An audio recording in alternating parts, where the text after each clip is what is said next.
everybody, people of the music. J-Man here again for another episode where we are speaking with Jack from Bogmonster. How you doing, Jack? Good, J-Man. How are you? I am good. I've just as we were saying before we started recording, just dealing with the whole COVID. I'm still at home, so it's all good. It's a never-ending thing with many different angles, curveballs. Yes, many a different thing. Considerations. All right, so the first thing I'm going to ask is what I ask everybody, and that is for you to tell me who you are, what you do in the band, and what the hell is Bogmonster. Cool, man. So I'm Jack Sullivan, and I play bass and I do vocals in Bogmonster. Bogmonster started in 2019. I was like, hadn't been in a band for about a year or so. I'm like, really like to start something, but keep it kind of low stakes, maybe a little recording project, just sort of see what happens from there. I was like really obsessed with Conan that year. I listened to fucking Conan like every fucking day. I was just like fucking obsessed with it. I'm like, fuck, I really want to fucking do something like this. So I recorded one song, just the bass tracks, like into my phone. You know, you ever do a shitty like fucking bass demo like that? You just like hit record on your phone and throw it in front of the amp and go, "Hey guys, this is what the song sounds like." Yeah, I think it's a necessary tool of the trade now, isn't it? Yeah, like it's great. You play a riff and you're like, "Fuck, I got to get that down quick." Yeah, absolutely. And you know, you got your phone in your pocket everywhere you go. So if you ever need to like capture something so you can remember it later, really handy. Perfect. So I did that and I sent that off to Casey and Rory, who like I know through like just through playing in other bands. We're not like tight friends or anything like that. And I'm like, fuck, I really hope these guys want to do it, you know, because they're both fucking great players. And they both got back to me real quick and they're just like, yeah, this is sick, dude. Great. Just like book a rehearsal. It was just as easy as that. Wow. It's fucking awesome. Yeah. And that was 2000, and that was about 2019, you said? Yeah, about midway 2019. So, you know, no idea what was coming. We got in the rehearsal. That bass track turned into Carpe Mortem. After that, we wrote Juggernaut, and then we were in at Head Gap Studios in January 2020. Wow. It was right after my wife's 40th. That's super quick. Smashed it out. Did 2 tracks in one day. And then that was out. Just a little demo on Bandcamp that we were real proud of. Yeah. Had a good time. Didn't kill each other through the process of like, you know, making creative decisions and kind of like negotiating through things. And we're like, yeah, this is fun. We'll just keep doing it, you know? So that was the EP. Sorry, that was just 2 demo tracks. The EP, Hell is Full. That was the demo track. So yeah, so Hell is Full came after, yeah. And you've been able to do all of that since like through 2019 and through 2020. How did you manage that? We don't fuck around, man. So you just 2 tracks in a day, I guess, yeah. So yeah. What's that? You just had an opportunity, jump in, do the recording and walk away. It was interesting, right? Because the first demo we did, Rory wrote everything on drum samples. So that really cut down time. That's why we managed to get 2 songs done, like 2 songs done, bass, guitar, vocals, mix out the fucking door. Yeah, yeah. Still came out great. And then Hell is Full was written kind of like we had the first song, Usurper, pretty much written before COVID happened. It was kind of like a new thing that we were playing with. Then Lockdown, from memory, like I don't remember this stuff exactly right, but like from memory, then we wrote Door Called Death. while I think we could do some rehearsals along the lines, or maybe we were demoing stuff just like over the internet. We do lots of stuff over the internet because we just kind of have to, like Yeah. I'll have a bass riff and I'll send it to Rory and he'll write drums for it. And then we'll have a little scratch track. And then when like lockdown would ease and you'd be allowed to go to rehearsals again, we'd get together and like start jamming it out and putting it together. Yeah. Fantastic. So we managed to get, another 4 songs together in 2020. Fuck, when did we even go? Then early 2021, I think it was. We were back at we had 2 days booked at Danger Tone. Okay. Working with Ty Pennington. I got onto Ty Pennington after just like listening to heaps of local music, like who do I really want to like engineer on the next thing? I was just listening to shitloads of local stuff. And to this day, I still think the best sounding recording job I've ever heard come out of Melbourne is on Destination Dog Food, that track by Blunt Shovel. I'm like, what the fuck? It sounds so fucking good. So that was the shelf you needed to get to, was it? Absolutely. I'm just like, I want to do a doom metal thing, but I want it to be like kind of like more on the metal side. Like I want to put the metal back in doom metal, Yeah.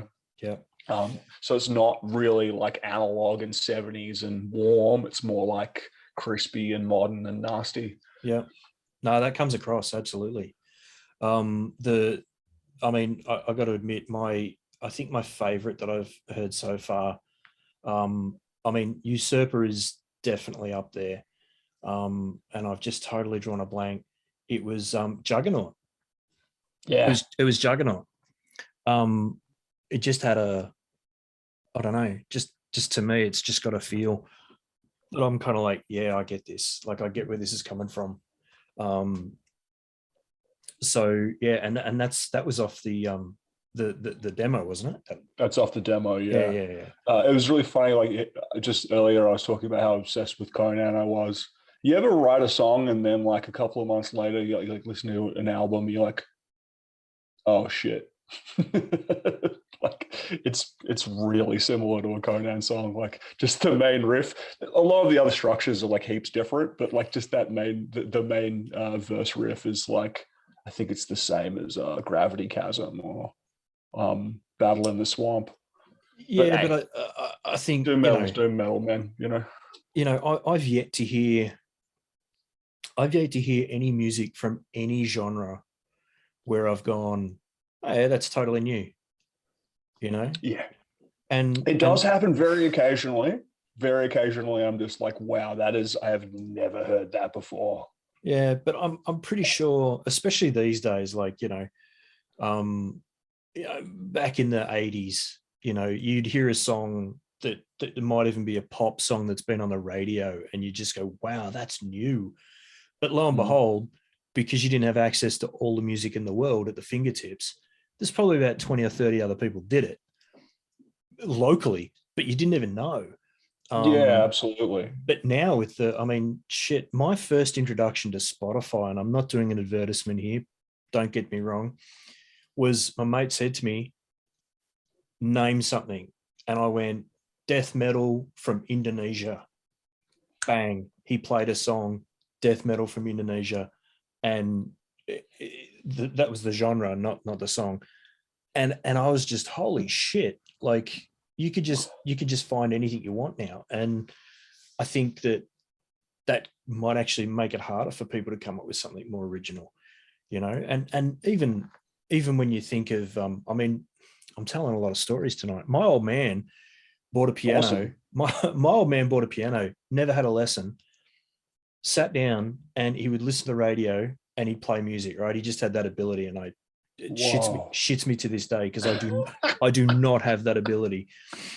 Anyway, one day he's playing something. I went, that sounds great. And he goes, yeah, it's been in my head for ages and I just can't. It's this song that I want to get out of me. And he worked on it for months. And then at one point he comes home from work and he just goes, holy shit, It was something I heard on the radio ages ago.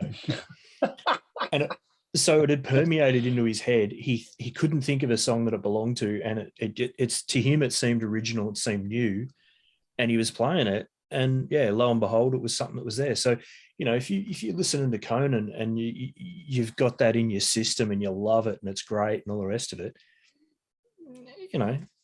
sometimes it's going to sound a bit similar. And is that such a bad thing? Is it such a bad? Not at all. Fuck. It's interesting though when you start talking about like the ecosystem, like if music exists in an ecosystem, and in that ecosystem you're influenced by things consciously and unconsciously. Yeah. And like you and I probably have good literacy around like stoner rock and doom and sludge. Like, oh, this sounds like that, and this sounds like that, and this came out in the 80s, and this came out in the 90s, and this came out. So you can kind of piece it together, and you have it like a bit of a timeline where that works. Yeah. I've just recently tried to listen to jazz and because there's so much fucking jazz. There's just so much fucking jazz. You're like, which bit of jazz does Jack like? I don't fucking know. So I've been trying to find, that sort of thing, like in the timeline. Where is it? Why is it there? What were they influenced from? And, where were they going? And it's been really interesting to get out of a realm of music that I'm so familiar with into something I have no idea about at all. You are a braver man than I, man, because jazz is one of those things that it's to me, like in rehearsals, I'll fuck up undoubtedly. And my standard comment is, I'm just throwing some jazz in. It's just jazz. It's just jazz. I didn't come up with it, but I heard it one day and I went, that's going to be my excuse from now on. And the guys are just like, stop doing it, play it correctly. I do my best. So let's talk gear. So but because you're a vocalist and a bass player, I'm going to tackle the vocals first. So cool. It's just you and the microphone. It's just me and the microphone, but there's effects.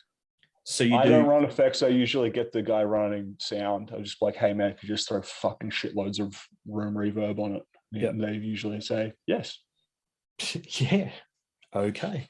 Yes, I can. So the thing I really want to ask you, and I'm asking this from my perspective, because many years ago, like a decade ago, I was a vocalist and I was more into the smoother voice, the transitional voice, that sort of thing. What do you do to prepare for what you present? What do you do to prepare your voice and your throat for that?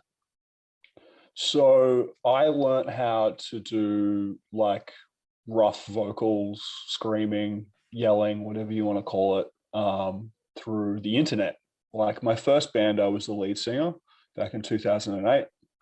And I learned there was like a DVD that was going around at the time called The Zen of Screaming. And it's this little lady from New York City who's a vocal coach. Wow. And she started off as a vocal coach for opera singers and stuff like that. And eventually she became a vocal coach for metal singers, and heaps of famous metal people have gone to see her. So like that DVD was kind of circulating around with my friends. And I'm like, cool. You could learn how to scream by doing that.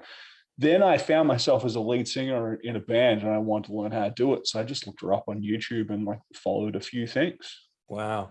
So there's certain techniques I could teach you. Like it's pretty simple. I won't do it now, but if anyone wants to reach out, call Jack. I'd be happy to give you some pointers. Yeah, it's affordable. It's affordable, not cheap, but affordable. Because nothing's free, Jay. Because free. Like I've been listening to your music, doing my research and stuff, and I'm sitting here just thinking, okay, for recording, that's fine for recording. That's fine for recording. But holy crap, if you do a 45-minute, 1 hour set, that's got to hurt at the end of it. And I thought, well, is it the beer before? Is it the beer after? Is it the beer during? What, or is it is it a technique? And you've answered that. It's a technique. It's Which just a technique, and if it hurts, you're doing it wrong. wow, that's brilliant. I could just do it all day long, man. Because if I get in the car and I'm driving along and something comes up and I'm trying to, oh fuck, my brain's going mental tonight. There's a particular Is that band. right, man? There's a particular band, and it'll come to me later. And if I try and do it, no, I'm not going to do that anymore. All right, so it's vocals. So let's talk about your bass gear. Cool. What do you run on? So on the demo, I was running a mid-80s made in Japan Fender P bass. Yeah. With like a PJ pickup setup. I think on the demo I was running just the J pickup. Really? Okay. Yeah, just the J. I don't fucking know why. Just at the time, I just really liked that pickup. I'm not being judgmental. It just sort of came out. Really, honestly, now in my new bass, I'm like running all neck sound. I'm like, this is much better. Why? What the fuck was I doing with that J pickup? I suppose the P pickup in the P is like really kind of like honky and farty, and it wasn't. It didn't have that tightness and definition that the neck pickup in my current bass has. So for like faster strummy bits like Juggernaut and stuff like that, just kind of turned to shit. Yeah. So yeah, that was the PJ was on the demo. Then I got a PVT-40, like a 1982 PVT-40, fucking cool bass, very cool bass. Really like it. Running, like I said, the bridge pickup. I'm running that into a Sans amp. Yep. With the drive all the way down, and I just give it a bit of, I think I give it a bit of treble and a bit of mids and whatever, just to give it like a little bit of an EQ boost. Yep. That goes into an orange Obi-Wan 300, which I've got fucking cranked all through the distortion stage. That's it. Awesome. It's really simple. My favorite like stoner dome tone is Dixie Dave Collins from Weed Eater. Okay. And I used to have a Sun Beta that was awesome, but it was also like 40 years old. And I was like really concerned moving it around. I had to carry a step down transformer for it. And I'm just kind of like, oh man, this thing fucking stresses me out all the time. And really? Then these orange Obi-Wans came into the market. And I'm like, it's the same fucking circuit. Like it's really similar. It's a class AB solid state thing, but it's new. It's got all the new stuff that comes with it. It's got like a fucking balance line out of the top of it. And it's built in this like really heavy cage you could throw on the floor and you'd feel fine about it. Drop it down the stairs. Or if it broke, I could get another one. They're like fucking $800 or something, you know? Like I'm not like carrying this thing around going, oh fuck, what if something happens to my son, you know? So you sold the Sun? I sold the Sun because I was broke as shit. I sold it for $800 to my mate Marcus Hansen. People know Marcus. Marcus works at the Wick. I wanted to sell it to someone who'd really appreciate it, who just fucking love it. And Marcus was the guy for it, you know. So nice, because they're hard to come by. They're hard to come by, especially in Australia, man. Yeah, I was looking around and I think I found two. No, both in the States, and I was just like, yeah, I'm not paying for that freight. No, absolutely not. Right. So now you sort of kicked off Bogmonster. Talk to me about influences. We obviously talked about Conan and we talked about that, but when you get the other two guys in a room and, you know, do you just say just Conan, or what else have you sort of got flowing through?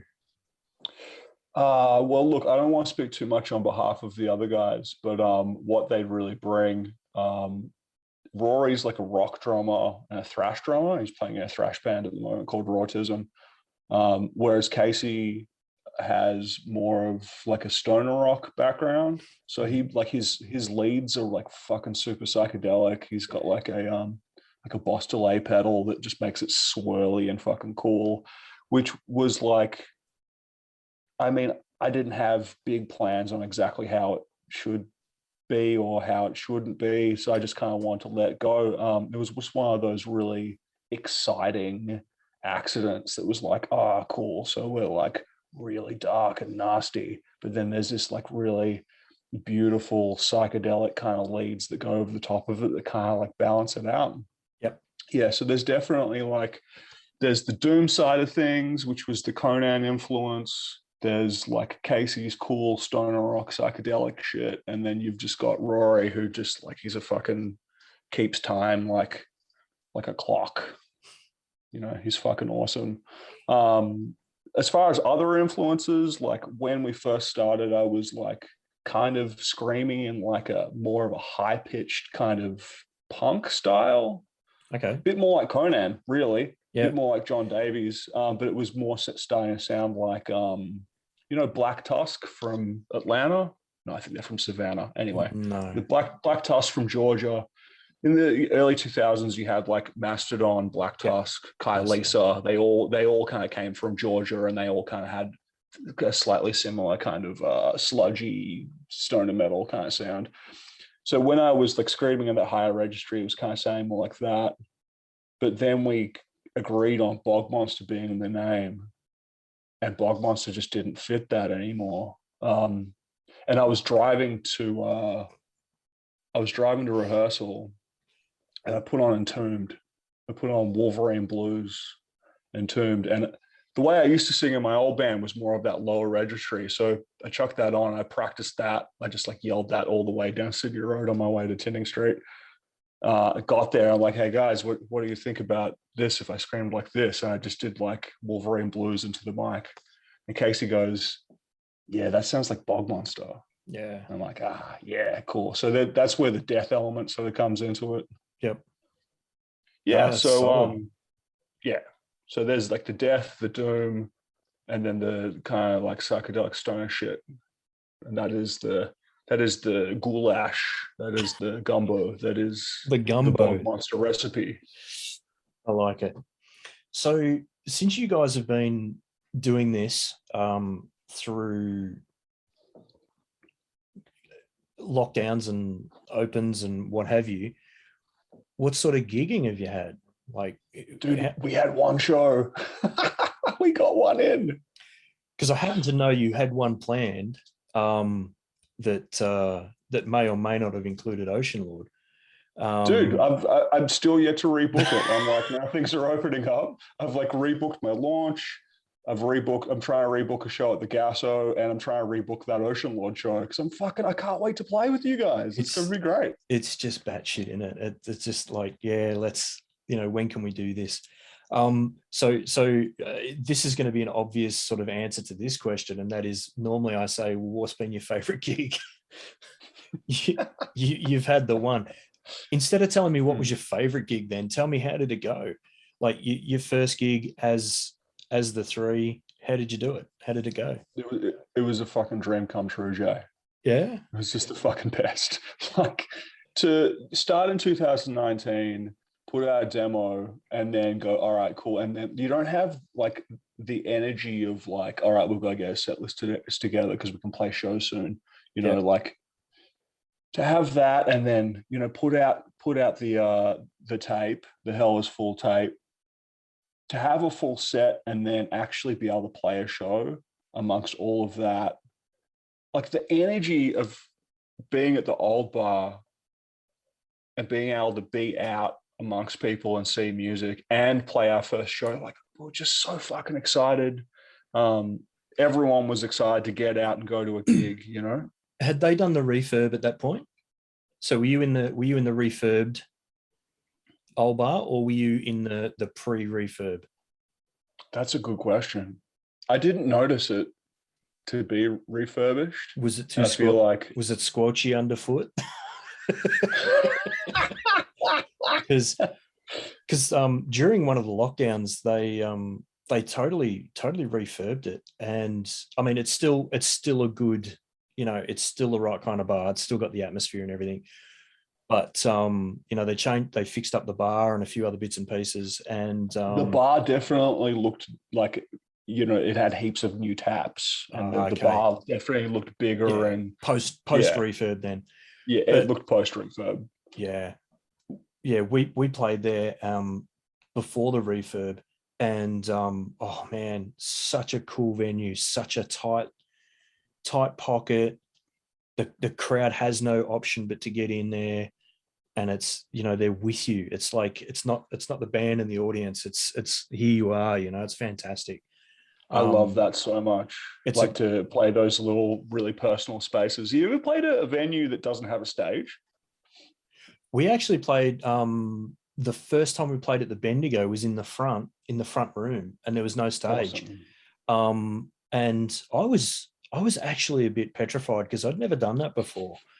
And I was like, fuck, like what's going on here? And people were literally, I mean, this is all pre-COVID, you know, they were literally, you know, 30 to 40 centimeters away from my pedals. And fortunately, I don't do a lot of dancing. Pete, the guitarist, does. But I'd look down at my pedals, and there'd be some face looking at me like that close, and I'm like, okay, cool, you know. But I loved it. It was cool because it really brought them in. You know, it really brought everyone in, and there's a particular group. They did Dracula Mountain. Oh shit, I'm gonna kick myself I'm not later. cool. I don't know anything, man.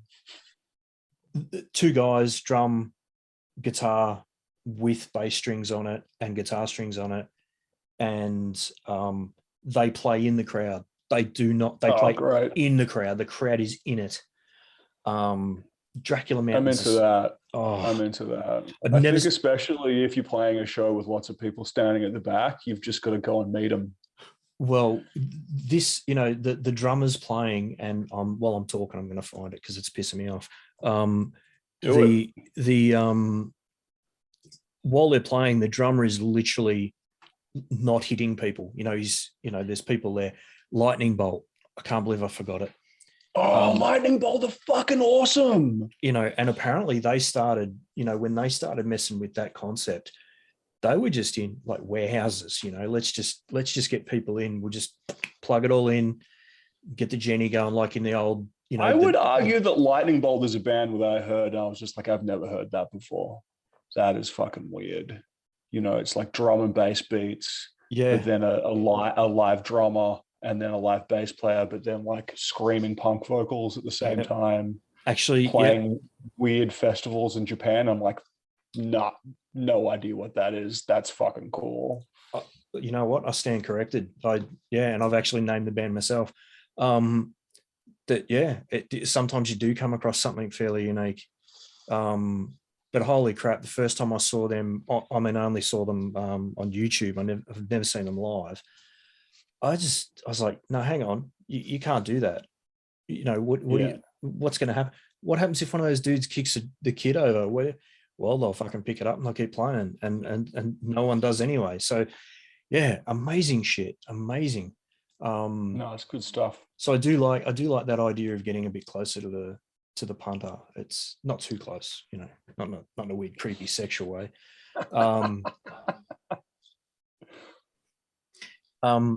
Okay, so jumping off that, what I do want to ask you is your ideal lineup. Bogmonster and seriously, don't say Ocean Lord.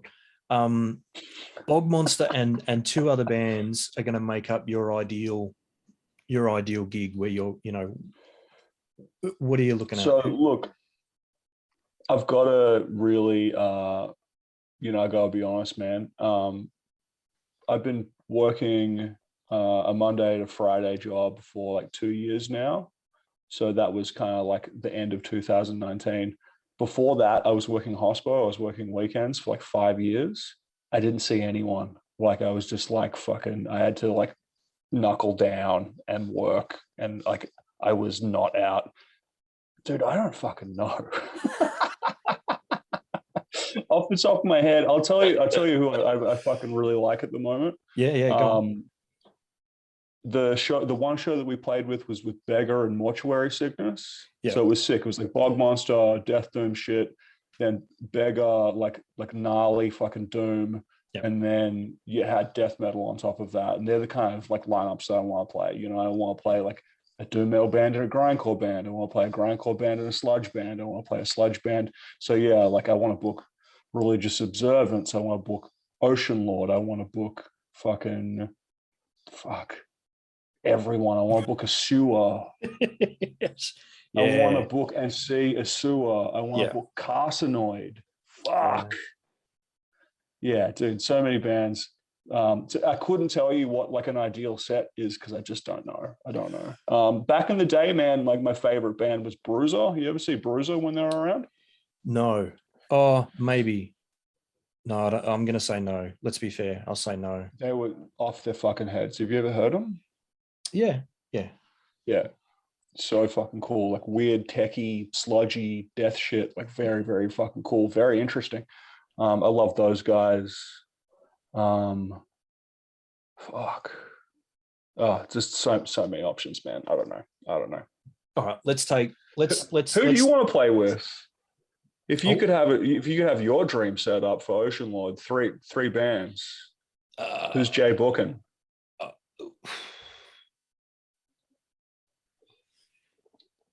I think at the moment, I think the ideal setup for me is Ocean Lord plays first, Yeah. so I can get that done. To get that done and get drunk. I'm totally with you. Maybe not drunk, but certainly enough. The second band is really hard to choose, but I know who would headline. And it's a bit sucky because I've interviewed one of the guys from Dr. Colossus, but it would be Dr. Colossus. Awesome. And you know, our music is different enough that between us starting and them finishing, there's enough, and it's picking that middle band to pull it through. But the energy and the feel and the insanity and the sound that Dr. Colossus create, you know, they come out in costume. It's just it's an amazing show. So to play with those guys, I think would be pretty damn awesome. But I've got no idea who would play second. Like you said, there's so many bands. There's so many bands. And like you if said, it was me booking, I would like to throw in an amuse bouche. You know, like a bit of a palate cleanser between like the stoner rock fury. yeah. So that what, is the first and the third. Dude, I'd chuck Chuff in. really? You ever heard Chuff? Yeah. It's like fucking sludgy grindcore. Yeah. They're fucking awesome fun. We were going to play a show with them at the Bendigo upstairs. Oh yeah, That's yeah. a thing. That's a thing now. They got It an is. upstairs. It is. We're going to play with them and Rattleback. Yeah. Yeah. No, I haven't seen the upstairs because that's all renovated. That used to be accommodation, I believe, and they renovated Yeah, it was during one of the lockdowns. Our guitarist lead singer Pete did the sound for a show there. I can't remember who played. I wasn't there, but he did the sound for it, and he said it was a good room. So, oh no shit. Yeah, good room. Which is another nice small personal room.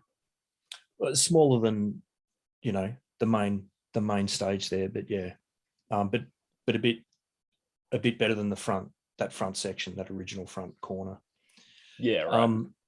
All right, so let's talk about the rock gods come down and they grant you any band who's ever been alive, whether they're still together or not, whatever. You got 3 bands to put on the gig. Who are you going to put in there? Great question. I think I've got fucked up with friends and talked about this a lot. So I am well prepared for this question. It's the musical equivalent of who would win in a fight between this guy and this guy. It's your dad versus Superman. Yeah. And then the winner fights Rocky. Yeah, exactly. Yeah. Yeah. All right. So basically, look, ideally, really, I would just want like Led Zeppelin, Jimi Hendrix, you know, the greats. Yeah. But that doesn't tell you much about me. It's pretty impersonal, you know. It doesn't have to. I mean, it doesn't have to. But you know, I think it should. So, like, I think if if you really want to get personal about it, and this really dates back to like how I got into heavy music, because my dad raised me on like Led Zeppelin and Cream and stuff like that, like riffs, Pink Floyd. Yep. But then when I found my own shit, it was like I was like 12, and like you've got the family VHS tape that's like taped The Simpsons, or it's taped like mum's taped every episode of season 4 of Roseanne or something like that. And it's got the fucking broken off tab bit, so you can't tape over it. Yeah. Yeah, so I like you're dating both of us here, man. Yeah. There'll be people watching this going, what are you tabs? VH? What? Like, What's he talking about? okay, grandpa. Yeah, exactly. So anyway, like I whack in the Simpsons tape or whatever, and my brother's taped Rage from the night beforehand. So I'm in year 7, so we're talking like 1995, and it's like Pantera, I'm Broken. And I'm like, what the fuck is this? Oh. And before that, like my brothers are like 5 and 6 years older than me. So like, you know, when I was a kid, they were like cool teenagers getting into cool shit. And one of their friends taped me Alice in Chains Dirt on cassette. And I had that in my Walkman in grade 5. I'm just like, don't let my parents hear this shit. I'm gonna get in deep trouble. So yeah, that early to mid 90s sound and the stuff that was going on there was like really interesting. And I don't think I've really heard anything like that before. I'm like, what the fuck is this? It's like it's got all like the sound of the 80s kind of cock rock sound, but then mixed in with like gnarly heroin kind of grungy bullshit. Yeah.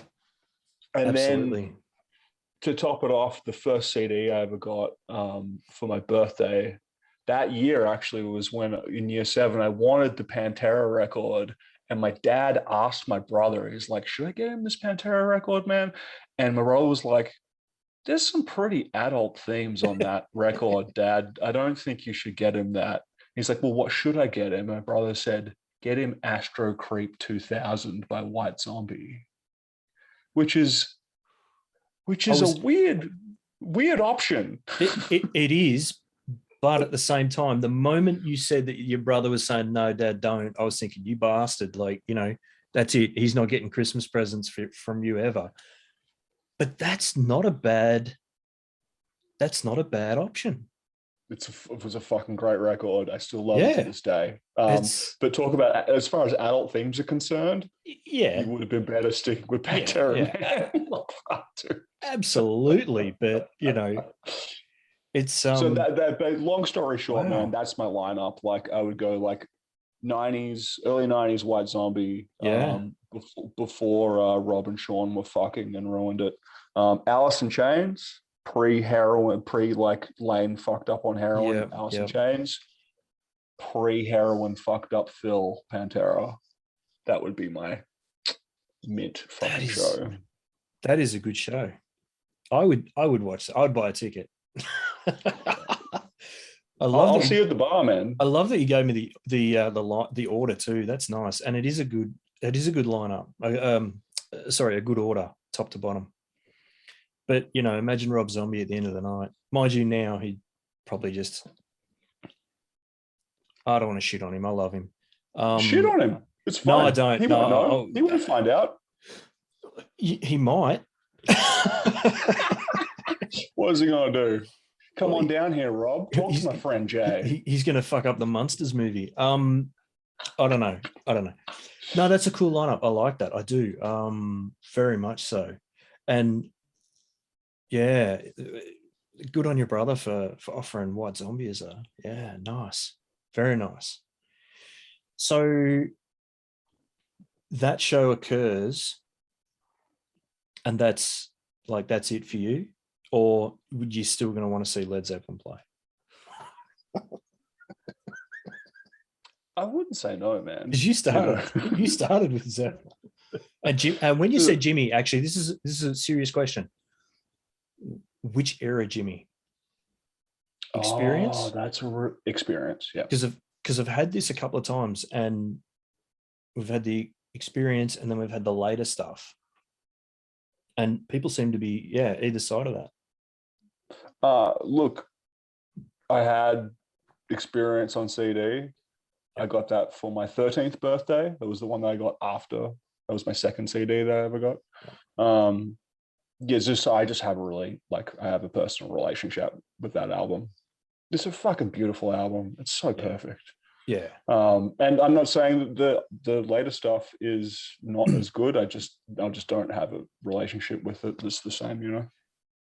Yeah, and I think it comes down to that. It's you're talking about first CDs and stuff, and obviously the first CD I ever bought was a little bit earlier than when you bought yours, and it was Motley Crue, and it was Shout at the Devil. Awesome. Now, Awesome. now, if someone says to me these days, we're going to listen to Motley Crue, but you put the early shit on, Yeah. and I'm there. Not that I Yeah. didn't listen to them as they progressed, but now I can't go back and listen to their later stuff. Like Kickstart My Heart, I can listen to it and go, so it's kitschy, it's right for its time. But the Shout at the Devil stuff, that era stuff, is just, yeah, I can get into that any day of the week. But yeah, Well, it's that's got the memory. If it attaches to your memory, then it's like it's exciting now, and it's like connecting you to being excited as a child. And we don't get as excited as we did when we were children ever again. That's the thing that's like so magic about it. That's what my wife keeps telling me. But yeah, it's that memory of that thrill, and your eyes lit up when you said you heard Pantera for the first time, Oh my watching god.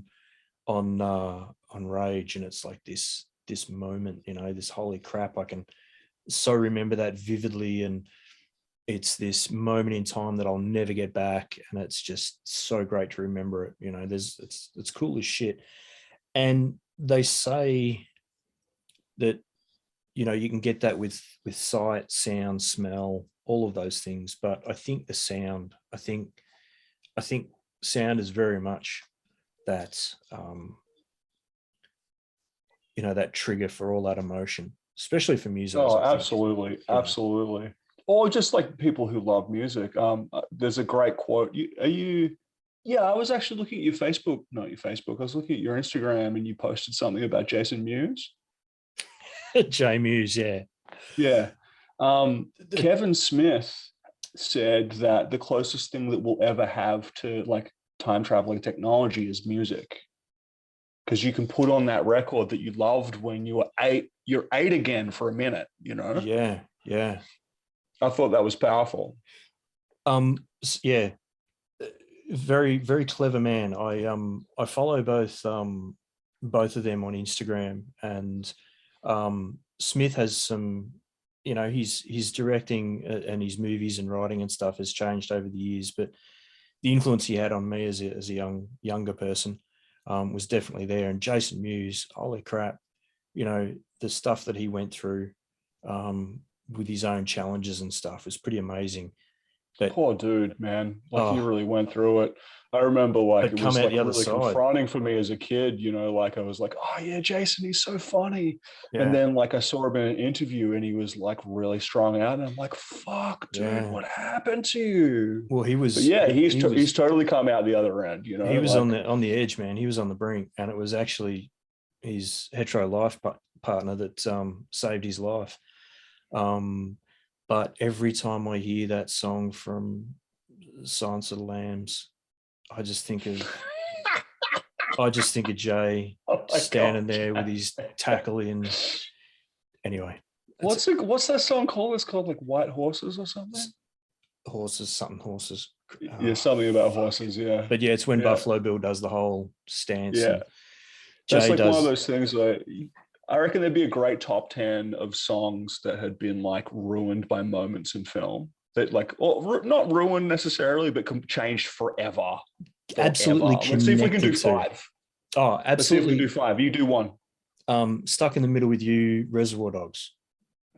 Perfect example. It's pinned. You can't listen to that song anymore and not think about Madsen cutting off the cop's ear. It's just, Yeah. if you've seen the film, that's it. Absolutely, yeah. All right, so that's one. well, the horses is the other one.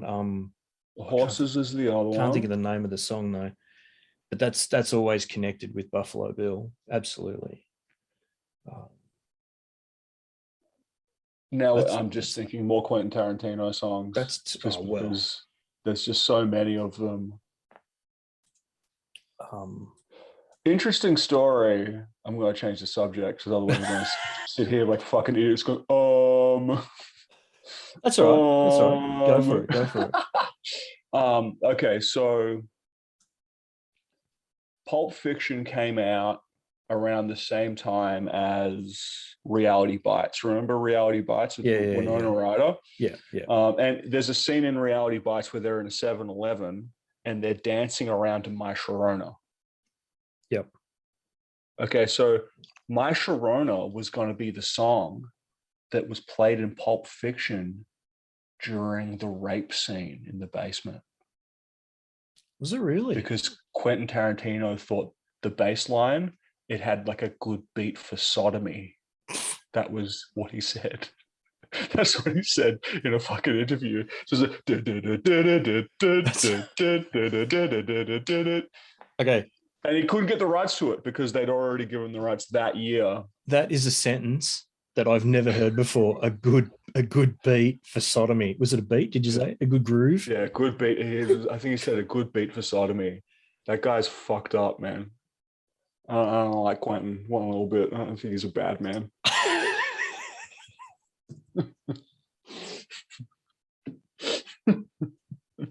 He does have a thing for feet.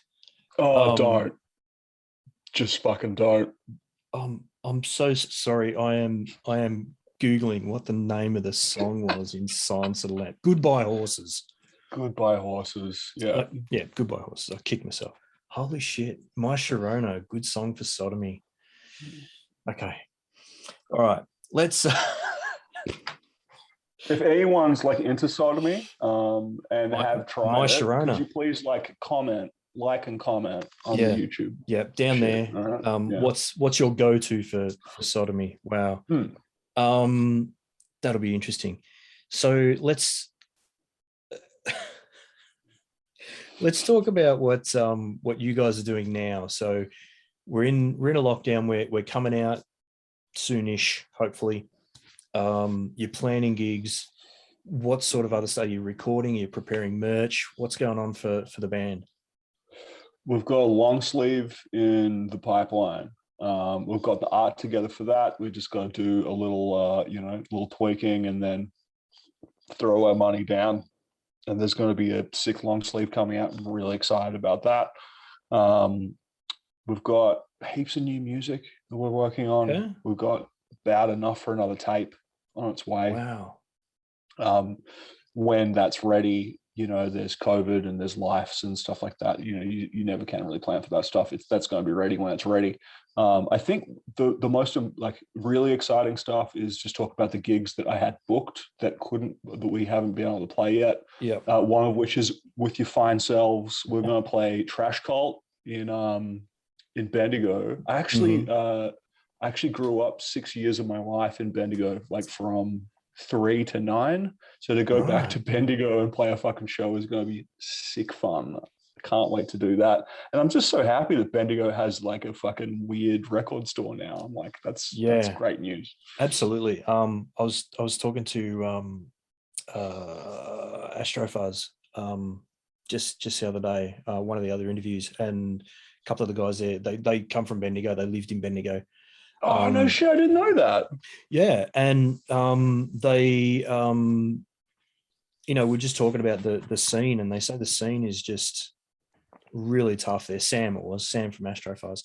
And they were saying that the scene is really tough there, so they've got to come to Bendigo. But I had a chat with him, and yeah, it'd be great to get down there and play a record store, for fuck's sake. I mean, that's absolutely. That's a dream. What a dream. That's play cool. A record store. That's cool. Yeah, it's super cool. All the big guys do it. Yeah. All the cool bands in cool countries do it. Who Yeah. we're all, we're all emulating. Yeah. Apparently, if you need a piss at Trash Cult, you have to like walk across the stage. Oh, fair income. Yeah. Awesome. Well, we were So talking that's about yeah, crowd involvement and getting close. So yeah, that's it. you can't get much closer than that. Can't get much closer than that. So I'm really excited about playing Trash Cult with you guys. Yeah. I'm really excited to play our launch. That's been rebooked for February 12th at the Tote. Oh, you booked it? Okay. Awesome. That's been rebooked. So there'll be Clavia Krieger as opening. Then it'll be us for the Hell is Full tape launch. Yeah. We've been slinging tapes on the pre-order. It's gone fucking great, hitting distros and stuff, but definitely be some stock for the night. That's fucking rad. Mother Slug are headlining. Mother Slug, they're all like close mates of mine. I'm really looking forward to seeing them. They play a fucking great show. Yeah. They're lovely people. Looking forward to having a few drinks with them. And I've got one other show that I'm trying to get rescheduled at the Gasso. So happy that the Gasso is back. I'm so happy that Casey and Ash, ex Brunny Hotel, ex Bombay Rock, have a venue to put on shows, because those girls make an atmosphere that is just like fucking fun and inclusive and cool. It's just like, it's great. They're fucking invaluable people in our community, and I'm just so happy that they've got a roof over their heads to do what they do. That's going to be us. Fuck. And two other bands. Go on. Tell me why. What's the attraction to a tape? Great question. So you get a lot of bands these days. It's just digital and it's LPs, CDs, because it's no real difficulty to go and do it. But I noticed that you guys are doing the tapes. So what's the go there? Okay, well, for a start, they look fucking sick, So you get some sick artwork, you get fold out shit. Look at that. It's taking me back. And first thing you did when you get a new tape, pull it out, pull the artwork out. Is there any lyrics? Is there any lyrics in there? What's the artwork? Fucking there you go. And listen to this. Hang on. I'm just no, I can't fuck with it. I fucked with my phone. I won't do it. I won't do that. But look, you can't. Can you hear this? Yeah. You press down the buttons and mechanical buttons, and your music comes out of it. It's like what we were talking about, connecting with your childhood, man. You put it in, you're like, oh my God, I'm like fucking 6 years old, like going through my dad's tapes. Only I'm on this.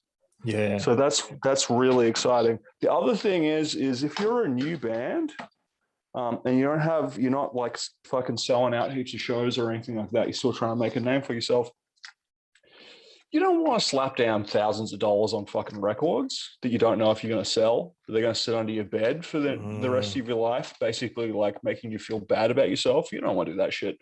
These are like we ordered, I think 100 of these. They're like about $7 a unit. Really? Between three people, it's really affordable. You want to post this? It costs fuck all. It weighs nothing. It's really good. Small. And you've had a fair bit of sales. We've had fucking heaps of sales. It's been really great. It's been really good. I love it. I was talking. My wife and I were talking the other day because our kids are growing up. The youngest is 17, and they'll never know when you've got your headphones on and you're listening to a tape on your Walkman. They'll never know. They'll never know that moment where you haven't picked up that it's slowing down, and then you do, and it's like, holy shit. I was talking to my dad. Where are the batteries? It's just like, do kids still put the pencil through the thing and spin it around? I'm like, I never even did that. That was very smart. I didn't even know that. But you can save your battery life by couldn't be a pen like that. It had to be a pencil with the I don't know shapes. Couldn't be a round pen. It had to be a pencil. It had to be a hexagon. Yeah, or something Yeah. with sharp edges. Yeah. Yeah. But yeah, just fucking hell, I love it. So yeah, yeah. Now so is it more? Was that more to satisfy your own need? Well, look, this is kind of like I got really excited about tapes when I started kind of like getting into death metal over the last few years and finding that there were actually like lots of DIY bands and lots of sort of self-run little distros and record labels selling tapes, and they just look really cool. There's heaps of creative options to printing your artwork on tapes. You can get different colors and plastic. You can get the artwork done in this way, that way, or the other way, and it's just really fun. Yeah. And that's what it's down to, man. It's got to be a good time. And like, who the fuck buys CDs anymore? I don't buy CDs anymore. Some people do, but most people don't. I think most people have chucked their CD collections away and just gone, they just take up too much fucking space, you know? Yeah. What do you think? I'm not going to answer Controversial? that. I have departed some of my CDs, but the ones, okay, truth be told, there was a box of discs. There was a box of discs. Anything that was signed, obviously I've kept. Anything that was dear to my heart, I've kept, but a lot of shit had to go. There's just, like you said, there just wasn't room. They just take up so much space. Yeah. So I'll admit to that. I'll put my hand up. But at the same time, I'm also going to admit it killed me to get rid of all my VHS tapes because I had. Me too. I had like 800 of them. And I didn't quite have 800, but like, oh fuck, I really regret throwing them out. I was moving house like once a year, man. Like trying to move those fucking tapes is fucked. Yeah, but I mean, at the end of the day, a lot of mine was stuffed anyway because they'd been watched and the magnetism was coming off and all that kind of crap. But I felt bad about it. But you know, that's what we do. I miss the previews. That's the only thing I miss. Like, really? I would really like it if I just downloaded movies, or even if I watched movies on Netflix and they played 3 previews before the movie that was the previews of the time. I think there should be an option on Netflix where you can like tick a little box and say play the previews beforehand and include like maybe an ad that reminds me to rewind it before I return it. And don't steal it because you know you wouldn't steal a car. No, that's right. Or shit in a policeman's hat or anything like that. Yeah. Mate, look, this has been really great, but we're gonna have to tie it up. Jack from Bogmonster, really great chatting with you. Been a fun time. Thanks for having me. It's been a great time. And yeah, dude, we got to sort out our gig, and we'll have a couple of beers and talk more about Quentin's foot fetish and rewinding videotapes. Sounds good, man. Thank you so much for having me. It's been great. Cheers, mate. Have a good night. See you, dude.